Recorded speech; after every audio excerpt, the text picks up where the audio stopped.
It's mid-September in Fredericton, New Brunswick. Near-record hot temperatures are making this year's Harvest Jazz and Blues Festival one of the best the city has ever seen.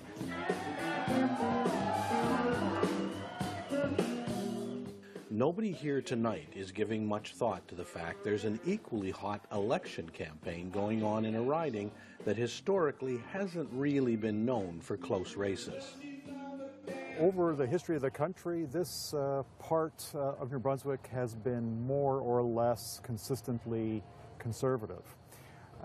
Years back, the Liberals, with the provincial candidate of Andy Scott, made an inroad and had a run of success. Mr. Scott was an extremely diligent constituency MP, worked the riding constantly, maintained support.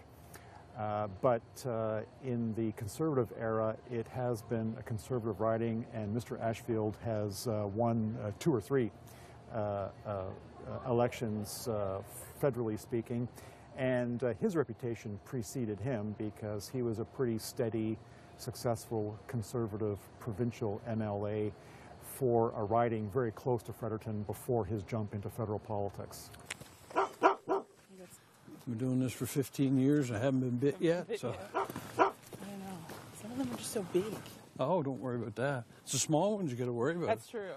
Keith Ashfield hasn't lost an election campaign since first being elected to the provincial legislature in 1999 and then Parliament in 2008. But this time around, he's got more than a neighborhood dog nipping at his heels. Sure, I don't think about being unsuccessful. I usually drive for the finish line and make sure that I get reelected. The people in this riding, if they determine that they want to change, well, that's the beauty of democracy, and I respect that. I've had a lot of time in public life, some 25 years if you count my school board time and provincial time. So. If the people decide it's time for me to go, well, I accept that. Your thighs are squeezing in. Take a big inhale, and then with your exhale, twist toward the right side. It's early on a Friday morning. Liberal candidate Matt DeCourcy and his team are preparing for a busy weekend of campaigning and partying at the Jazz and Blues Festival. You're going to be on your feet a lot today, so through this practice, we're really going to try and give our feet some love. Mr. DeCourcy is a young, very energetic, athletic guy. He's pretty well connected. He's had his eyes on this riding for quite some time now. He's a graduate of St. Thomas University, and he has been working the neighborhoods in this city for a couple or 3 years now. So he's had his eyes on the prize for some time. His name has got out, and he's a very eager candidate for the Liberals. And in terms of name recognition, he's gone from 0 to quite a degree of name recognition just over these past couple of years. So how's the campaign going? It's going very well. Is that right? Yeah. 32 days, so we just keep trucking right along. Yeah. I mean, it's all energizing stuff, You get up, and once you get the first door in the morning, it's great, and keep going all day. So, yeah. I'll be happy when October 19th gets here. Yeah, I would think so. It's good. I love it, and hope to keep doing it after October 19th. Hope to transition into the real work, Now it's convincing people that we want to work with them, and then it's working with them afterwards. So, yeah. I'm Sharon Scott-Levesque. I'm the NDP candidate for Fredericton. Okay. Hi. What's your name? You're shy. You what? Yeah, new residents. Oh, welcome to Canada. Welcome. She is, I think, fairly new to the political environment around here, but her background is in nursing and in union activism, as I understand it. And her signs that are popping up around Fredericton perhaps tell the tale, which is that she's hitching her own fate to that of Mr. Mulcair. Good. I'm Sharon Scott-Levesque. I'm the NDP candidate for Fredericton. Peter Morrison, nice to meet you. Hi, Peter. Nice to meet you. How's it going? Very good. Good. Busy as you can see with the Absolutely. orange jazz and blues on, so yeah. Yeah. Well, this is definitely a small business that has taken off. Yes, big in time. Fredericton, and Yeah. soon you'll be working for, I think they're already working on the new location. They are, absolutely, yeah. They hope to be brewing there by November, December-ish, Great. and then the whole public space that they were hoping to do would be probably up and running sometime next year. New Brunswick historically has not been more than a two-party province. So Liberals and Conservatives, that has been the story for generations here. Things are changing. Are they changing quickly and enough for her? That's the question. And so she has to get over that barrier that many other NDPers do, which is that, gee, I mean, are we ready for an NDP government in Canada?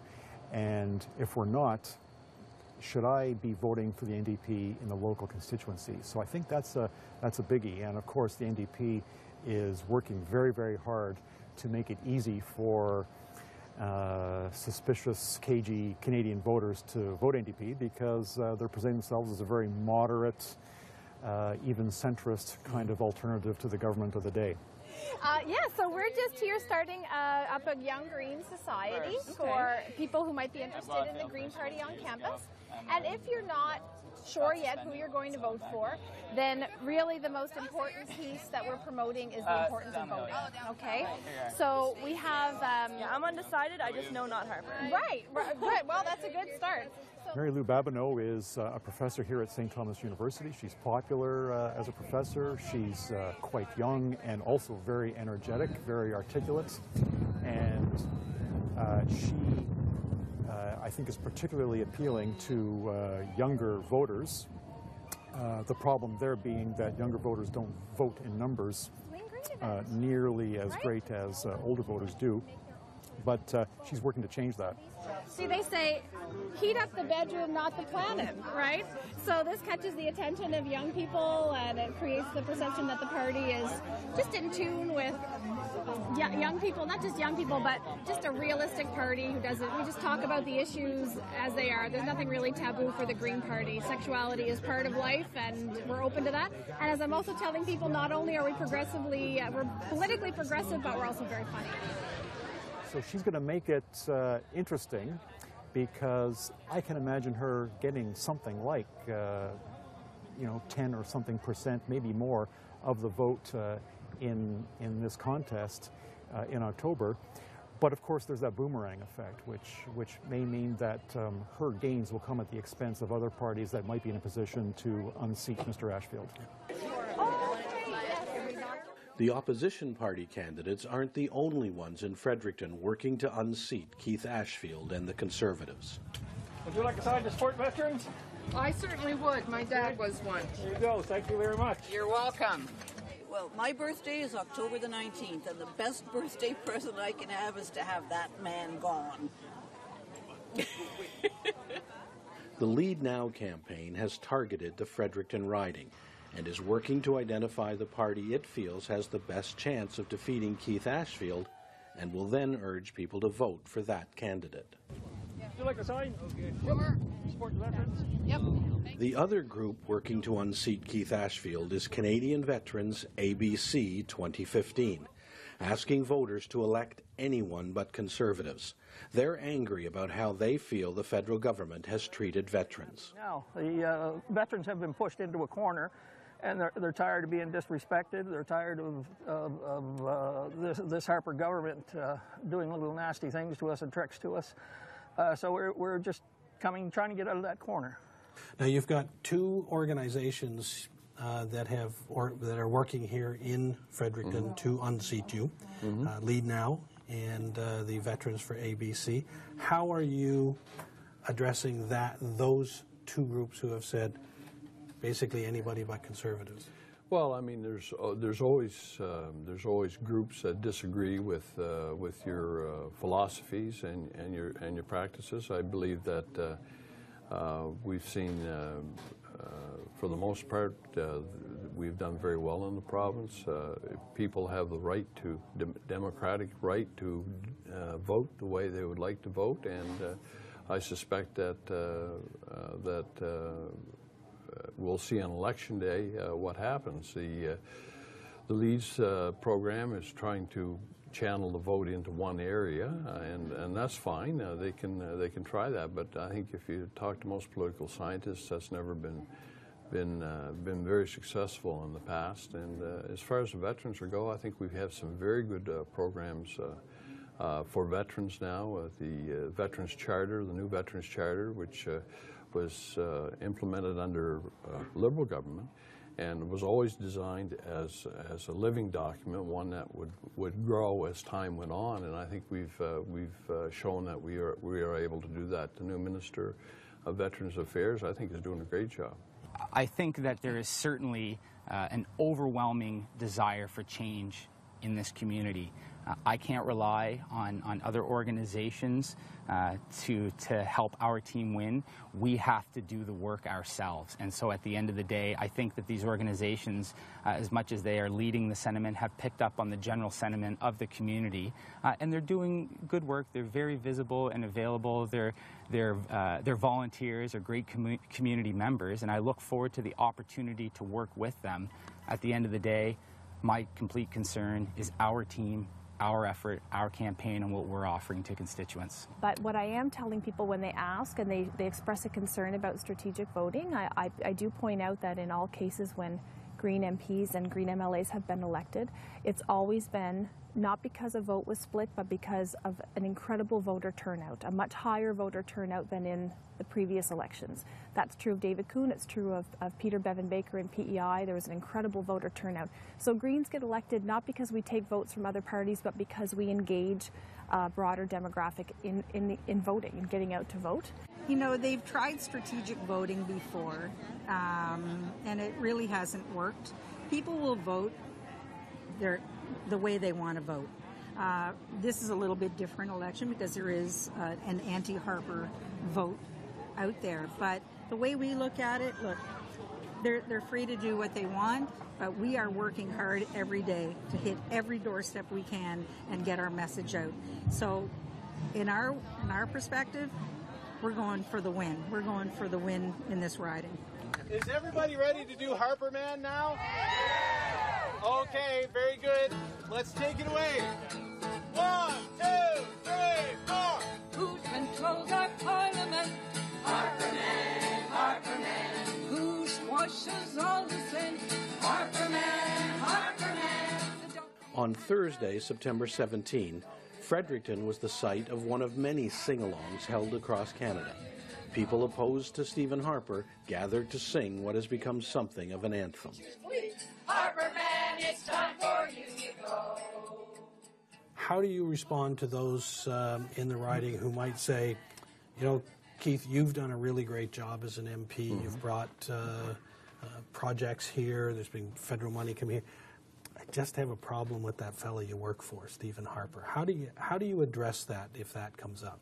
Well, so I just ask a rhetorical question. I say, what's your alternative? Take a look. I mean, we have a prime minister that's done a tremendous job in our economy and our security, safety and security. So, you know, what's the alternative? We can go to other parties that are going to tax us more, that are going to tax families, tax seniors. They're going to eliminate programs that people have come to expect. So, you know, you have to think about that long and hard. Prime Minister Harper, I believe, has done a tremendous job. While there may be a mood for change among the people at this event, there are many other issues the candidates are finding as they travel around the Fredericton riding. Harper Man, it's time for you to go.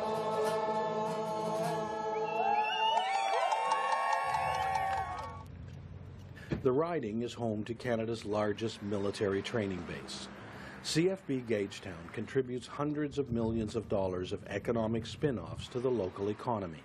So anything affecting the armed forces resonates across the region. I think we've got what is a very good plan for people in this community, understanding how important the base is, military families and veterans. And have you seen our commitment to veterans as far as our commitment to bring back the option of a lifelong pension and greater physical and mental health supports for soldiers, families, and veterans. It's all good stuff. It is good, and I certainly be working hard to make sure that that investment in people's health in this community is here.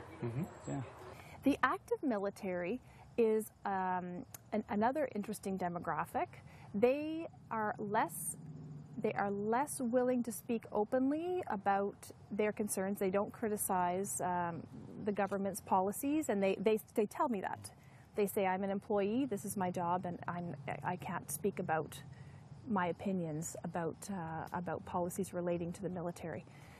But I just give them the information, and I just say, well, the Green Party feels very strongly that the military, number one, they have to be properly funded and properly equipped. They need the equipment that is necessary for them to do their job well and to do it safely, and that's an issue right now within the military. And I said, they do ask if they ask what your platform is, I say, well, it's generally in broad strokes geared towards bringing us back to our tradition as peacekeepers and providers of disaster relief, and moving away from sort of combat missions that aren't clearly defined and don't have a clear sort of exit strategy. One thing I haven't seen really from any of the main parties yet is specifics on costing in terms of with regards to the Department of National Defense, right? Of what that would look like, because let's call a spade a spade. Yeah. Most of us in the military are a little concerned about the fact that reality's being with there that budgets have gone down recently, and we're kind of wondering, is it going to continue to do so? Is it flatlining, or will we see a gradual increase, or what? I think we have a record with the military that's probably much better than the other parties, and we put a lot of stock in our forces and the people who are serving in our forces, and much appreciation. So I appreciate what you do. Are you still working away? Back and forth. Back and forth. Yep. We got to get some jobs going here, Nice. so you don't have to do that, right? I'd love to stay home. Up to that. Oh yeah, right. Have a good day. See you later. There's a young couple that, he works away off and on, and she's home with 2 children, and she's a nurse. But it's really a struggle, to be basically a one-parent caregiver for their kids. So that's why we need so badly to start investing in jobs and stimulate this economy here in New Brunswick. That's what I want to do. Now, I hear that from all the candidates. Absolutely. How do you do that? Well, I've told you about the small business tax decrease, encourage entrepreneur. We have a fantastic, wonderful entrepreneurial spirit here in New Brunswick. I met a young guy at the doorstep the other day. He has 3 businesses. And he loves it. It's not because he has to. He loves it. So let's tap into that spirit and really give them something to work with. Give them a lower tax rate. Let them open a business. Hire more people. And that way, everybody is having a better life, right? So that's one way. And it's very important to me.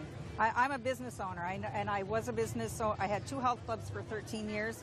We had employees, and we loved what we did.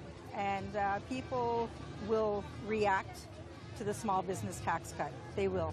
And the whole province has to look at natural resources and harvesting what we have. We have a thriving forestry community in New Brunswick. There's about 22,000 employed in that industry.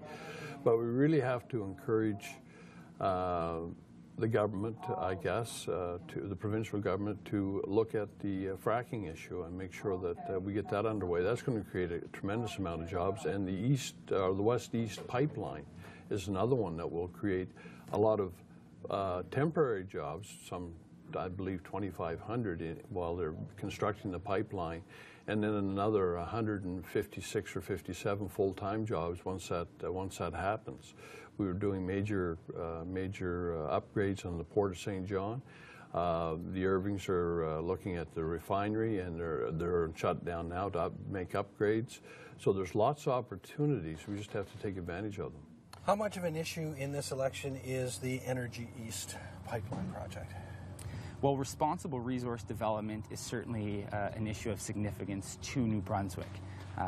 We know that we have to start investing in innovative solutions that will help us move towards different and newer types of energy consumption models down the road. And that's why we're very committed to investing in green technology, in clean technology, in smart grid innovations, and the type of renewable energy sources that will help us move away from complete fossil fuel dependence and subsidy in the future. At the same time, we have an economic imperative today to move our natural resources to market. We know that aging rail lines are no longer the safest way to do that, and pipelines are the safest and most energy efficient way to do that. Secondly, we have one of, if not the most sophisticated oil refineries in our country, in North America, just down the road in St. John, undergoing hundreds of millions of dollars in upgrades to ensure its long-term sophistication, safety, and ability to meet the refinement needs here in our province.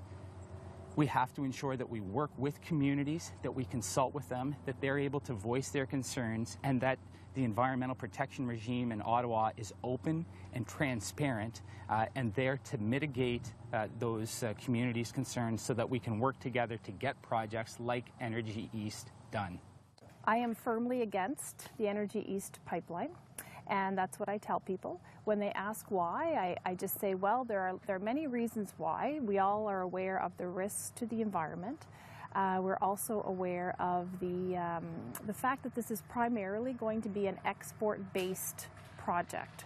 We can process some of the bitumen here at the Irving refinery, but it's really a small portion. It's not the majority of it at all. The majority of it will be exported. So those are two facts that we know. We know there's risk. We know what happened in Kalamazoo with the spill there, and that this stuff can't be cleaned up. And we know that most of it will be exported. But above and beyond that, more importantly to me, is that this is not the way the world is moving. The world is not moving in the direction of more fossil fuel reliance for energy. We're moving out of that era. We're not moving into it.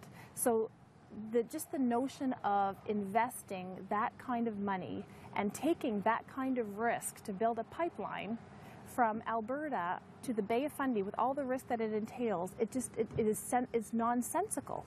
So are there other things that, besides the small business tax credit, I mean, you've got Energy East is an issue in this riding.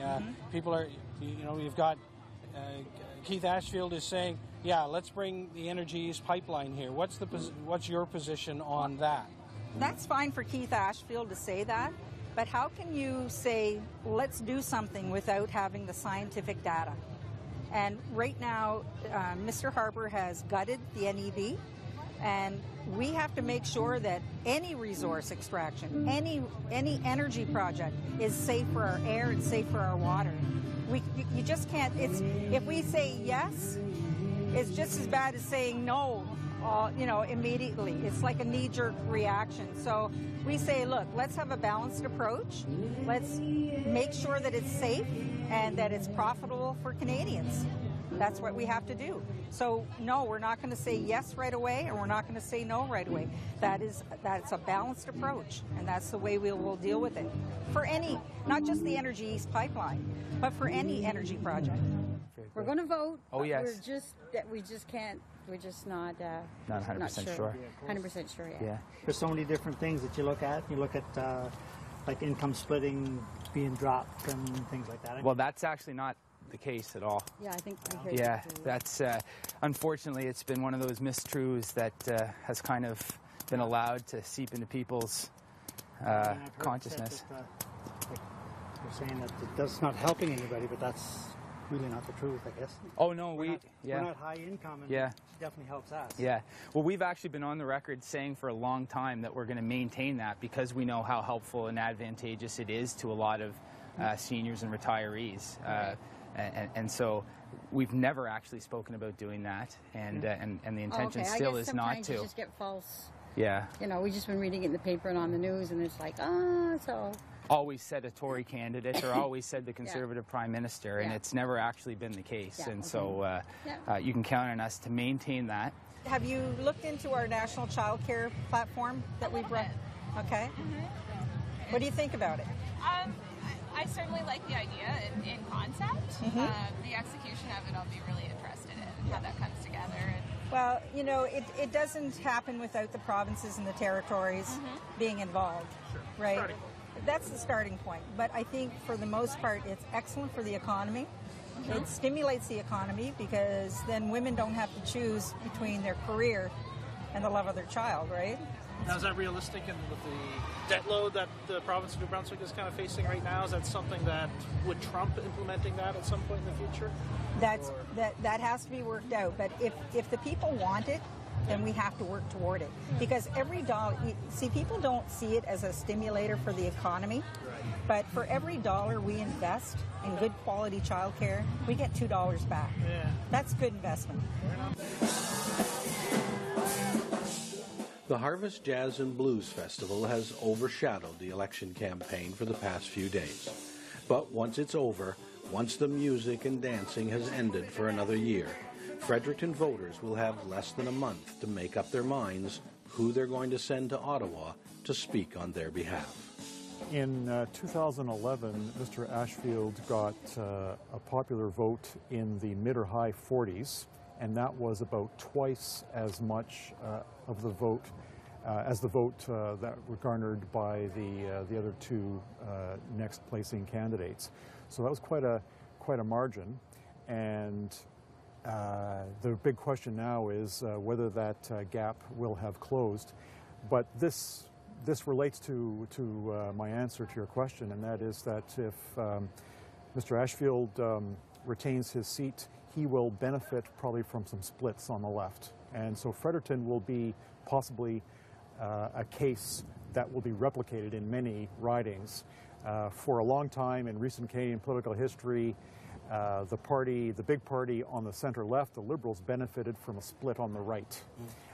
Now the table is turned, and we've got two strong contenders on the center-left, the NDP and the Liberals, and even the Greens are going to be at 6 or more percent, maybe as much as 10% in the Fredericton riding.